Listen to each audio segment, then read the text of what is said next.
Imagine waking up every morning with a tightness in your stomach, dreading stepping into your workplace.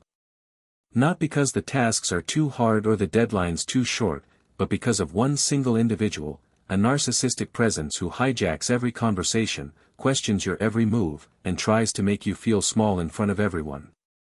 Their arrogance overshadows your best work, and you're stuck wondering, am I losing my mind, or is this person truly toxic? In this extended 9th episode of our Narcissism series, we'll go deeper into how these antagonistic personalities tear down office morale and productivity. If you've been looking for validation, or simply need a strategy to survive the chaos, hang on tight. We're unveiling the hidden tactics narcissists use to dominate your 9 to 5, and how you can preserve both your career and mental health in spite of them. Meet Adam, a data analyst who once loved problem-solving and working with teams. He was hired by a tech startup, excited to innovate with like-minded professionals. Enter Diane, the newly promoted manager. For the first couple of weeks, she praised Adam, "You're a genius. Our company is lucky to have you." He felt special, singled out for greatness.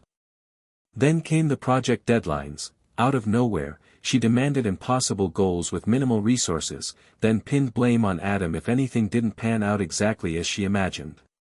She'd ask him to redo entire data sets overnight without clarity, only to dismiss them in the morning with a condescending, "I never told you to do it that way, you must have misunderstood me."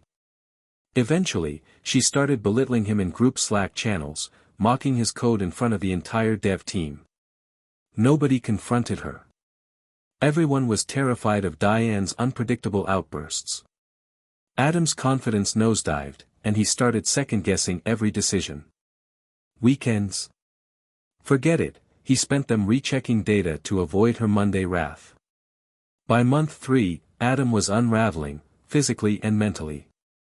The daily dread was so overwhelming, he entertained quitting not just that job, but data analytics entirely. Sound extreme? That's the insidious effect a narcissistic manager can have. They chip away at your identity, leaving you drained, with your professional passion in tatters. Let's dissect Diane's behavior to understand how narcissists embed themselves into the workplace fabric, controlling tasks and people without remorse. Narcissism doesn't vanish at the office door. In fact, professional environments often supercharge a narcissist's worst traits.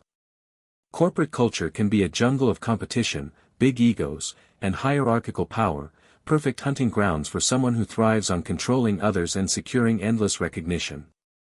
A narcissist in the workplace typically displays hallmark signs, grandstanding in meetings, aggressively overshadowing quieter colleagues, deflecting blame for any misstep, and fishing for compliments whenever possible.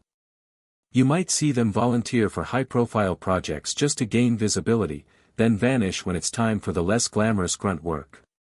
Or they might weave mesmerizing stories about how they single-handedly saved the team from disaster, leaving out the parts where others contributed significantly. They'll champion themselves as the unstoppable genius, but if a competitor emerges, someone with fresh ideas or real expertise, expect sabotage, passive-aggressive comments, or behind-the-scenes smear campaigns. Because the narcissist's self-worth depends on external validation, the workplace becomes a stage for endless performances. Each positive performance review, each mention in a corporate newsletter, each LinkedIn endorsement is like an addictive drug that keeps them chasing the next fix. Meanwhile, other employees must tiptoe around their monstrous arrogance and hypersensitivity. It's not just an annoyance, it can derail entire projects or even an entire office culture. So how exactly do narcissistic bosses or colleagues manipulate the workspace? One tactic is micromanagement. By hovering over each detail, they maintain tight control and feel indispensable. Another is gatekeeping. They control access to information or resources so your success depends entirely on them, and if you outshine them, they may block you or accidentally withhold essential data. Third, there's the divide and conquer approach. They tell coworker A that coworker B thinks they're incompetent, then feed coworker B a similar rumor about coworker A. Distrust fosters, the team fractures, and the narcissist stands unscathed, having orchestrated chaos that makes them feel important. Another potent tactic is raging at strategic moments. like right before a big deadline or major meeting, so the entire team scrambles to avoid conflict, effectively overshadowing your creative input or achievements. Also, watch out for chronic self-praise and constant pivoting in group emails. "Only my approach solved the sales slump," or "I single-handedly reorganized the database." If you correct them or point out a group effort, they pivot the conversation, downplay your facts, or fling accusations like, "You're just jealous." Ultimately, each tactic funnels recognition toward them and fosters confusion and intimidation among colleagues. Understanding these manipulations is your first line of defense. Once you spot them, you can strategize a healthier path forward. Working with or under a narcissist can feel like mental guerrilla warfare. Productivity suffers as constant drama sucks the oxygen out of the room. People spend more time firefighting emotional crises, like smoothing over hurt egos or clarifying misunderstood instructions, than delivering real outcomes. Creativity takes a nosedive because employees hesitate to share bold ideas for fear of scorn or idea theft. Morale crumbles as gossip circulates, alliances form, and leaders can't unify the team. On an individual level, employees like Adam can slip into chronic stress or burnout. They may begin doubting their skills, even in areas they once excelled. The unpredictability of feedback, lavish praise 1 minute, savage takedown the next, keeps them emotionally off balance, reminiscent of trauma bonding found in abusive relationships. Over time, the daily dread can morph into physical symptoms, migraines, insomnia, gastrointestinal problems, or worse. Anxiety spikes if the narcissist is the final gatekeeper to promotions or tasks that define your professional identity. In short, no team or individual thrives in this atmosphere. Eventually the environment stagnates, good employees quit, and the narcissist ironically remains to brag about their retention rates. The costs are high, not just for the affected employee's mental health but also for organizational innovation and retention. First, gather evidence. Keep a record of instructions, deadlines, or contradictory emails. Narcissists often revise history to absolve themselves of blame, so paper trails reduce their wiggle room.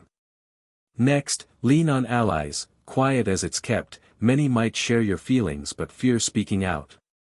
A supportive micronetwork can help corroborate the narcissist's patterns if a formal complaint becomes necessary. Also, tailor your communication style. Narcissists thrive on reactive drama, so keep your approach factual and calm. For instance, instead of confronting them publicly or showing anger, you might write, "As per your instruction at 10:15 a.m., I completed steps A, B, and C. Please confirm if further changes are required." Crisp, neutral, unsubtle. If they scold or shift blame, your email chain references their exact words. Another vital strategy is detachment. They'll try to rope you into emotional showdowns. Resist. The calmer you remain, the less enthralled they feel. Finally, weigh your options. If the entire corporate structure seems to shield them or if HR is powerless, do some serious cost-benefit analysis. No job is worth losing your sanity over. Exiting might be your best solution if the environment is irredeemably toxic. Just make sure you have a plan. Like Adam, you don't want to throw away your entire career just because one job housed a tyrant. An exit from them is not an exit from your professional identity. A narcissist in your workplace is not just a difficult personality. They can hijack an entire culture and sabotage brilliant potential. Yet there's hope. By documenting interactions, building micro-support systems, practicing calm factual communication, and possibly planning an exit, you assert your power in a realm where they aim to seize it. In our next, and final, episode 10, we'll talk about forging resilience after leaving or outlasting a narcissistic presence in your life. How do you rewrite your story, mend your self-esteem, and thrive anew? Stay tuned to find out. If you've ever been caught in the swirl of a narcissistic manager or coworker, drop a comment with the biggest challenge you faced and how you tackled it, or still are tackling it. Also, share this video with a friend who might be on the verge of a meltdown at the office. Subscribe and hit the bell, because even at work, no one should endure narcissistic abuse alone.